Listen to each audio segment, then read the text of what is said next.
Long Life Learner. Dokter Ursula berkomitmen memberikan informasi kesehatan. Teman-teman, everybody, jangan lupa subscribe dulu ya. Dan tekan tombol loncengnya. Halo teman-teman sekalian, pada kesempatan kali ini saya Dr. Ursula akan membahas serba-serbi diabetes.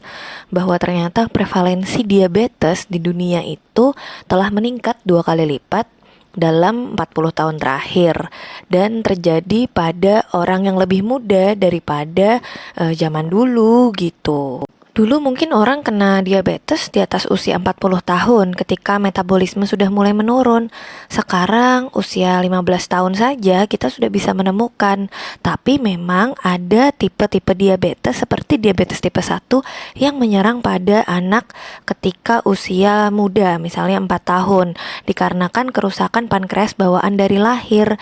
Nah, kalau didapatkan dari gaya hidup, maka disebut dengan diabetes tipe 2.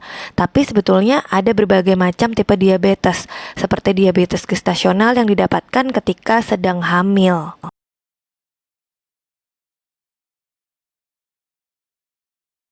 Diabetes itu erat kaitannya dengan hormon insulin yang diproduksi di organ pankreas. Apakah itu? Jadi insulin itu hormon yang mampu memindahkan gula yang kita makan dari darah ke sel-sel tubuh yang membutuhkan gula itu, seperti sel otak, sel jantung, dan lain-lain, agar fungsi organ dapat berjalan dengan baik.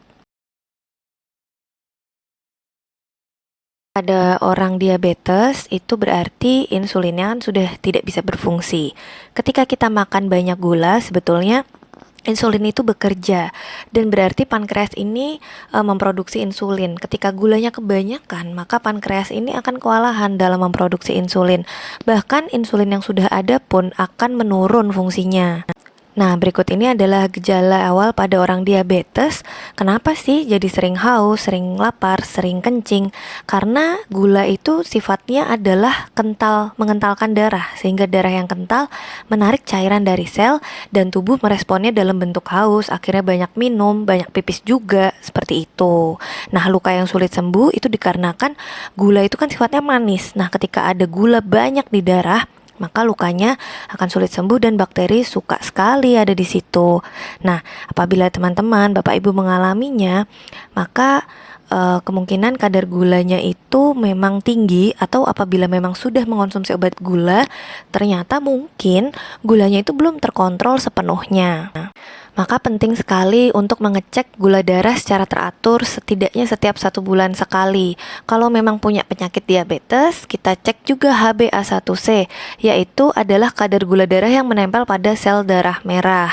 Nah, ini kadar-kadar normal dari gula darah yang ada di tubuh kita. GDS, gula darah sewaktu ketika kita tidak puasa lalu kita mengecek darah. GDP, gula darah puasa, ketika kita sudah puasa sekitar 8 jam kita baru cek gula. Kemudian gula darah 2 jam postprandial, yaitu gula darah yang didapatkan 2 jam setelah makan, biasanya memang meningkat karena memang gulanya lagi tinggi-tingginya di dalam darah. Dan tadi HbA1c itu gula darah yang menempel pada sel darah merah. Bagaimana cara agar gula darah terkontrol? Apabila kita memang memiliki kencing manis, maka kita harus mengkonsumsi obat secara teratur dan memang mengevaluasi gula darah secara rutin. Konsultasi ke dokter dan juga olahraga. Tapi apabila kita memang belum memiliki kencing manis, kita bisa melakukan pencegahan dengan gaya hidup sehat, seperti mengonsumsi makanan yang tidak terlalu manis, kemudian tidak makan di atas jam 8 malam. Nah, untuk hidup sehat kita juga bisa membuat perencanaan makan dalam 1 minggu ke depan.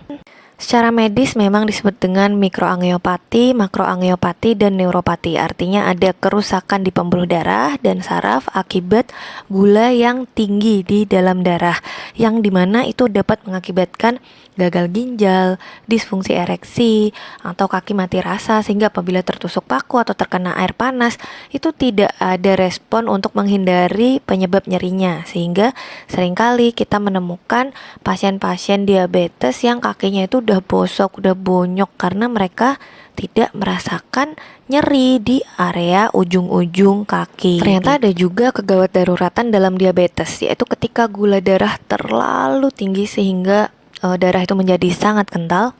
maka dapat terjadi ketoasidosis diabetikum atau hiperosmolar hiperglikemi diabetikum.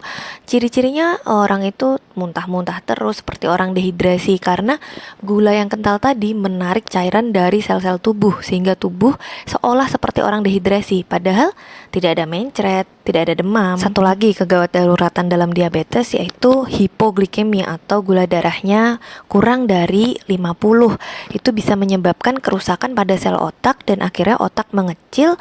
Pasien ketika sadar pun, ketika gula darahnya normal pun, kondisi otaknya sudah menurun, sudah ada sel-sel otak yang mati. Saya harus apa dok kalau saya kena diabetes? Nah, olahraga itu penting sekali ya untuk membakar lemak, membakar gula 2-3 kali seminggu dengan durasi minimal 30 menit. Lalu kita harus lebih selektif, lebih memilih makanan yang kita makan. Perbanyak porsi sayur daripada nasi, tapi bukan berarti nasi tidak boleh ya. Nah, nasi itu kan karbohidrat tetap saja menjadi sumber energi bagi tubuh. Kemudian kita harus membatasi minuman manis, ganti gula diabetes, gula buatan. Nah, tapi lebih baik ya hindari saja minuman manis. Kontrol ke dokter sesuai jadwal, upayakan cek gula darah dan jangan putus asa. Terima kasih telah menyimak video ini. Jangan lupa subscribe channel YouTube saya, Dr. Ursula. Apabila teman-teman memiliki pertanyaan seputar kesehatan, bisa langsung tanya ke kolom komentar. Terima kasih.